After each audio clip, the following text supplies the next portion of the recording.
The grand hall of Embar's estate gleamed under the glow of countless lanterns. Gold-trimmed drapes cascaded down high walls, and polished marble floors reflected the opulence of the evening. The air was heavy with the scent of roasted meats, spiced delicacies, and the laughter of the kingdom's elite, a sound that rang hollow to anyone listening closely. At the far end of the hall, Kombi sat among his peers, sons of merchants and noblemen, heirs to fortunes built on generations of trade and power.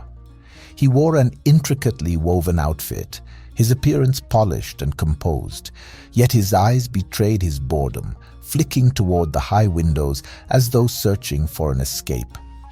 Around him, the conversation was lively, but Kombi barely listened, nodding when appropriate, while his thoughts wandered far beyond the gilded walls of the estate.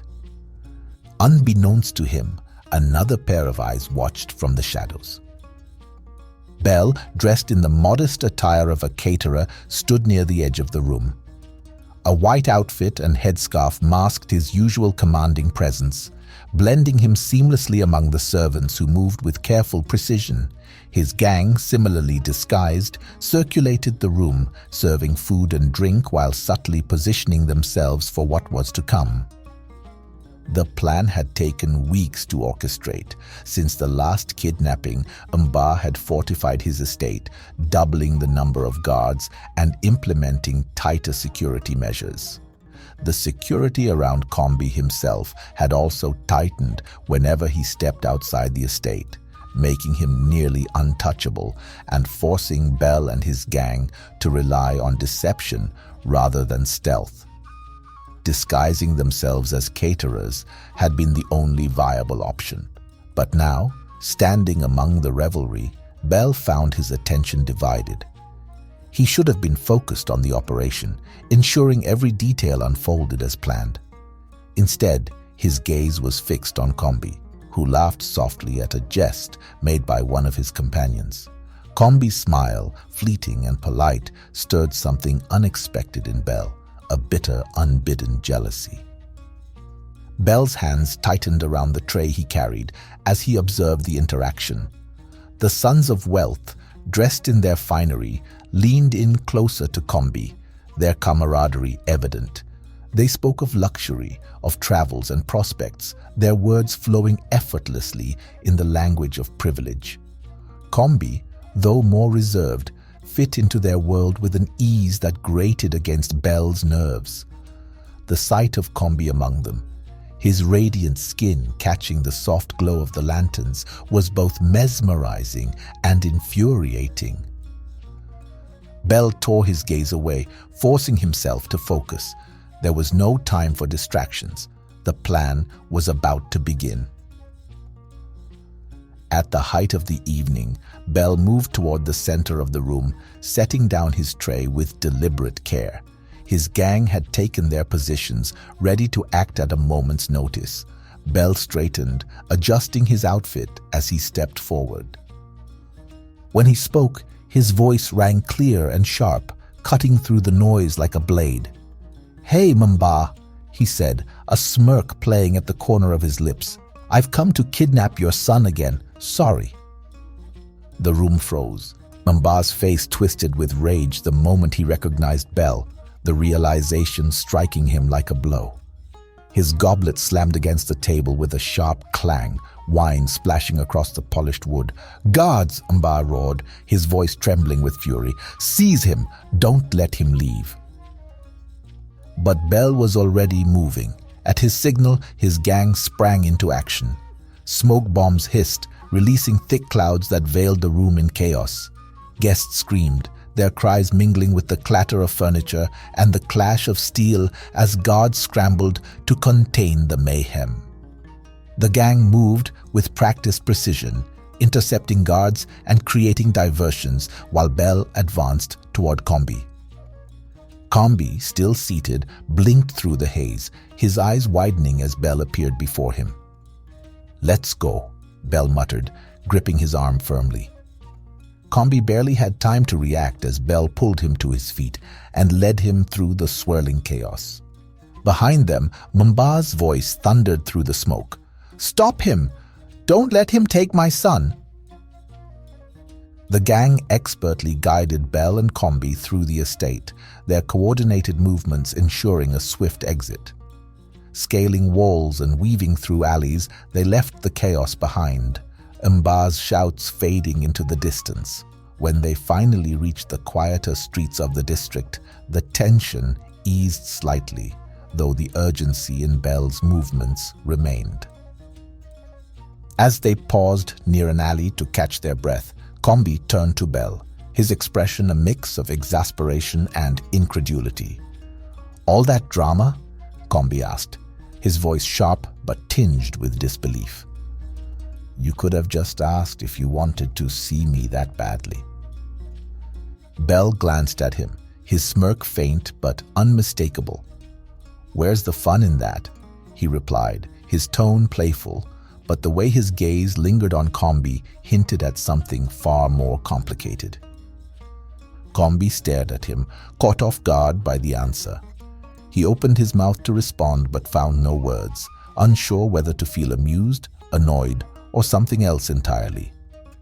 Belle, however, had already turned away, gesturing for the gang to keep moving. The air in the hideout was quiet.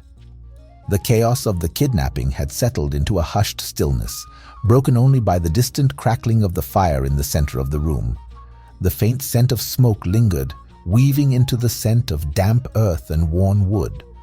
Kombi stood near the edge of the room, arms folded across his chest, his radiant skin catching the dim glow of the firelight. His face was unreadable, though his eyes, sharp, searching, never left Belle.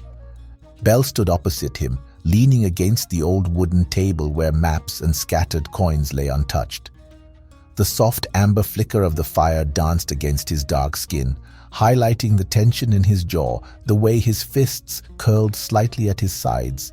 His usual commanding presence felt off, not weaker, but unsettled, as though he were bracing for a confrontation he hadn't prepared for. Kombi broke the silence first, his voice calm but laced with disbelief. "So, what do you want this time, Belle?" His head tilted slightly, voice lighter than the words deserved, as if daring Belle to explain himself. Belle exhaled slowly, his gaze holding Kombi's like a steady flame. "I need you," he said, the words measured, but there was a rawness beneath them. His voice dipped lower. "I need you to help me invest the ransom money, to create something lasting for the people here. They deserve more than coins that run out after a few months. I thought you'd know how." Silence. Only the fire's crackle filled the space between them. Kombi blinked, brow furrowing as he processed Belle's words. He shook his head slightly, incredulous.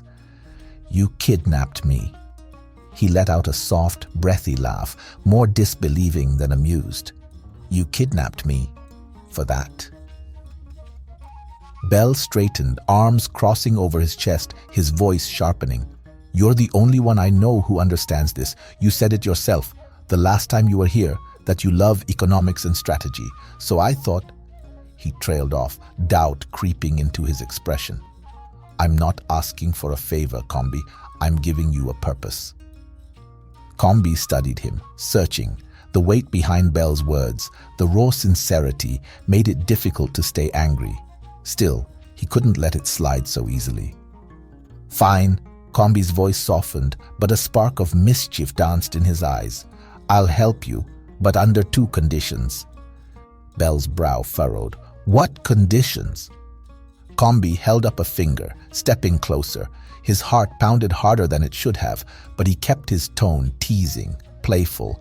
"First, since you clearly missed me so much, you had to steal me from my home twice." "I didn't miss you," Belle started, but Kombi silenced him with a raised hand. "I'm not done talking." Belle's face tensed, and he looked away sharply. Kombi continued, undeterred. "I'm going to take you on a date." The room seemed to shift as if the words had drawn every ounce of air from it. Belle blinked. A what?" Kombi smiled, slow and deliberate, taking another step closer, watching how Belle's fingers flexed slightly against the table. A date. You know, two people, talking, getting to know each other, maybe sharing a meal, candlelight, stolen glances, all of that. Belle's breath caught and his face hardened, though the faintest heat lingered beneath his skin. I don't... Why? You can say no, Kombi teased, voice a notch softer, but then I guess your brilliant plan falls apart. Shame, really. Belle's throat bobbed in a hard swallow. His gaze dropped, and for a moment he seemed almost cornered, not physically, but by something deeper. Kombi saw it, the way his lips pressed into a thin line, the way his breath grew uneven despite the commanding mask he wore so well. This isn't funny, Belle muttered, his voice strained. I'm not... Not what, Belle? Kombi's voice dipped, the teasing edge replaced by something gentler. The great Belle, flustered by the idea of being taken on a date by another man? Or is it just me that gets under your skin? Belle looked away quickly, jaw tight, but the silence between them spoke volumes. Kombi didn't push further, not yet. Instead, he held up a second finger. Second condition. I want better living conditions than last time. That chair? Not going to cut it. I'll need your bed. Belle's head snapped up, eyes widening. My what? Kombi shrugged with exaggerated innocence. Your bed? It's the only comfortable one here, right? I mean, unless you want to share it with me? Belle's mouth opened, then closed, his face burned, his composure crumbling in real time.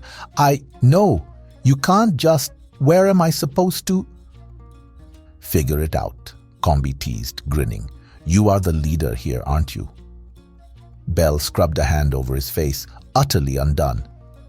Fine, you take the bed, just...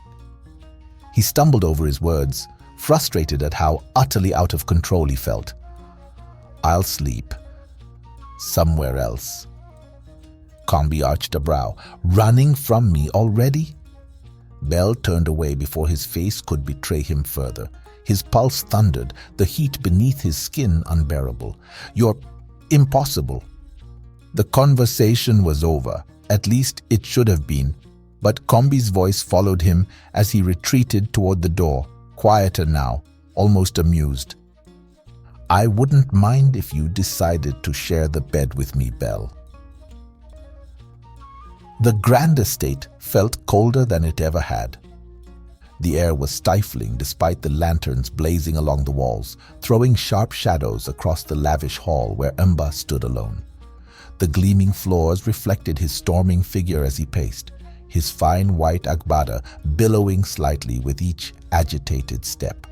His fists were clenched at his sides, knuckles white, his breathing sharp and uneven.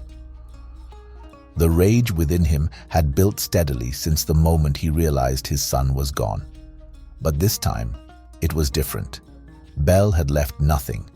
No demand for a ransom, no message, just silence. It was an insult, a taunt, a direct challenge to his power. He dared.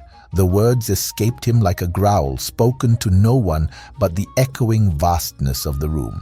That thief, that rat, he dares take my son again and mock me with his silence. He gripped the edge of the long mahogany table, the same one where, mere hours before, his guests had laughed and dined, oblivious to the humiliation he now faced. His reflection stared back at him in the polished wood, stern, livid, but beneath it all shaken. The doors to the hall creaked open, and one of his most trusted mercenaries entered, Dako, a broad-shouldered man clad in dark leathers, his presence commanding but carefully restrained in the face of Embar's obvious fury. He bowed deeply. My lord, we have no word yet, no sightings of your son. Embar's jaw tightened. What game was Belle playing this time? The last time Belle had taken his son, he had made his demands clear. It had been business, but now Belle had simply vanished with Kombi, as though his son was nothing more than a prize to be taken, a piece to be stolen from Embar's board without the courtesy of a challenge. Or worse, as if Kombi wasn't worth a ransom anymore. Embar's voice dropped, cold and cutting. He is mocking me, again. He thinks I am weak, that I will sit here and let him humiliate me a second time. His voice broke off, fury tightening his throat. Dako kept his head bowed, voice measured. Shall we wait, my lord? Perhaps he... No! The word thundered through the hall, ringing against the high walls.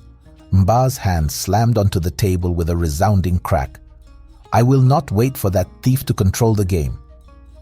He turned to face Dako fully, his dark eyes narrowing with deadly intent. I want every corner of this kingdom searched. No alley left unturned, no district untouched. Double the patrols, triple the rewards. I don't care how much gold it takes. Bring him back, bring my son back. A beat of silence followed, the words lingering, vibrating in the air between them. Dako hesitated. He was loyal, fiercely so. But Mba's words bordered on desperation, and it was not often he had seen his master so rattled. My lord, Dako ventured carefully, if I may speak freely, Belle is clever. He evades capture because the people shield him. As you already know, if we push too hard, the district will close ranks around him again. Mba's face darkened, his lips pressing into a thin line. You think I care what the rabble does? Those beggars would die before they give up their hero, but gold speaks louder than loyalty. Every man has his price. His gaze sharpened, deadly calm. Find their price, break their loyalty if you must. Dako nodded, his head low in deference, before hurrying out of the room with swift, purposeful strides to carry out his master's command. The sun hung high, its golden light streaming through the cracks in the walls of the hideout, painting thin lines across the cobblestone floor. Dust particles hovered, caught in the shafts of daylight, giving the space a quiet, almost delicate stillness. Outside the window, the world was restless. Distant voices carried on the wind, harsh commands, the low thud of boots on cobblestones as Embar's mercenaries scoured the district. Yet inside the hideout, the space felt smaller, quieter, a fragile bubble untouched by the storm closing in. Kombi sat cross-legged on the floor, a worn parchment unrolled between him and Belle. The edges of the scroll curled slightly from age, filled with neat, careful symbols of trade routes and market tallies. Beside it, a second parchment lay untouched, blank except for a single inkpot and a sharpened quill. Belle sat across from him, tense, arms folded, his broad frame too large for the delicate task before him. His hood was down today, his hair catching the streaks of sunlight, the soft warmth highlighting his face. But the usual confidence he wore like armor was missing. His brow was furrowed, lips pressed into a thin, unreadable line. He hadn't spoken much since they'd started. Kombi, sensing the quiet tension, took a breath and kept his voice soft, steady. So let's start with the basics. Investing is just about making your money work for you. Think of it like planting seeds. If you plant them well, they grow into something bigger. Belle nodded stiffly, but his eyes lingered too long on the parchment. He hadn't moved to touch the quill. Kombi frowned. You following? Belle's gaze shifted sharply, defensive. Yeah, seeds. I get it. His voice was a bit too rough, the words too quick. He sat back, jaw tight, refusing to meet Kombi's eyes. Silence stretched between them. Outside, a sharp whistle echoed faintly, closer than before. Kombi didn't flinch, but he heard it. He felt the weight of it pressing against the walls, the way the gang grew quieter every time those sounds drifted closer. But here, this was the battle that mattered more in this moment. Kombi's eyes narrowed, studying Belle carefully. The powerful, sharp-edged man before him, the same man who was known to face down mercenaries without blinking, was holding himself unnaturally still. His fingers flexed at his sides as though fighting the urge to leave entirely. Something was wrong. Belle. Kombi softened his voice, almost hesitant. You haven't written anything yet. Belle's head snapped up. What does it matter? I'm listening, aren't I? Kombi's brows lifted, the sunlight catching the curiosity in his gaze. Yeah, but you're not trying. It's like you're holding back. Belle exhaled sharply, the tension coiling tighter in his frame. For a heartbeat, he seemed on the verge of standing, fleeing. But then his gaze dropped to the parchment again. He shifted, clearly uncomfortable. Then, in a voice so low it almost wasn't there, he muttered, I can't. Kombi tilted his head. What? I can't? Belle's voice cut off abruptly, jaw clenching. I never learned to read. The words landed heavily between them, echoing louder than the faint noises beyond the walls. Belle didn't look up. He stayed rigid, every muscle coiled as if waiting for the blow that would surely come. The mockery, the judgment he had learned to expect from a world that had never shown him grace. His face was unreadable, save for the slight furrow of his brow, the way his fists had curled so tightly his knuckles were pale. But the mockery never came. Instead, Kombi blinked, his heart clenching in a way he hadn't expected. For a moment, the parchment, the sunlight, the search parties outside, it all faded. All he saw was Belle, this proud, powerful man, looking so vulnerable in the daylight. Kombi's voice softened. Why didn't you just tell me? Belle's head snapped up then, eyes narrowing. Because it's not your problem. His voice was rough, defensive. I didn't bring you here to... To what? Kombi cut in gently. To help you make the money last? That's what I'm doing. And you can't learn that without this, Belle. It's not just numbers, it's words. You need this. Belle looked away, silent. His shoulders hunched slightly, as if trying to make himself smaller. But Kombi saw the cracks beneath his walls now, the way the mask was slipping. I'm not stupid, Belle muttered, so low it was barely audible. Kombi's expression softened.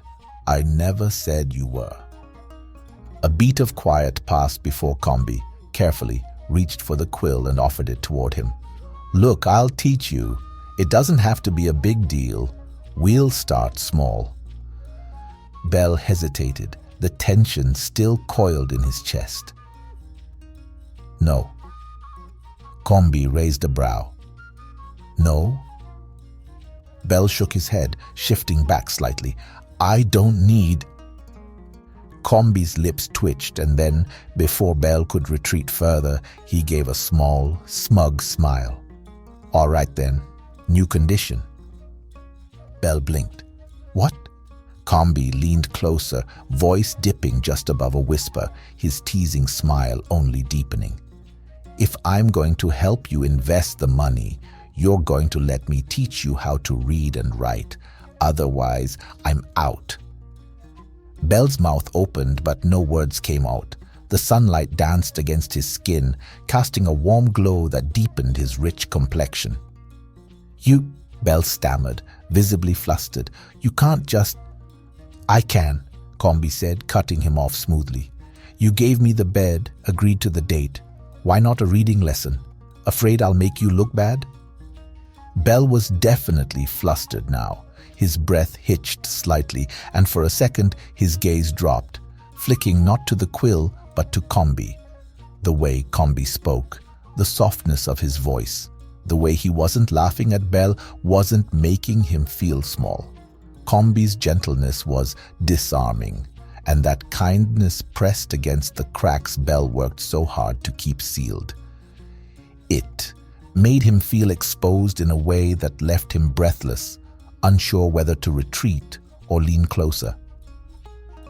Something stirred inside him, something he couldn't quite name. Belle finally grumbled under his breath. Fine. Kombi grinned, the victory more satisfying than it should have been. Good. Let's start. Meanwhile, outside the hideout, under the harsh glare of the midday sun, a figure in dark armor moved past the alley, the glint of sunlight catching the steel of his helmet. Shadows were thin, offering little cover as the heat pressed heavily on the district. More boots echoed, drawing closer, louder. The search was closing in, inch by inch. Thank you for watching. Stay tuned for the next part and don't forget to like, share, and comment.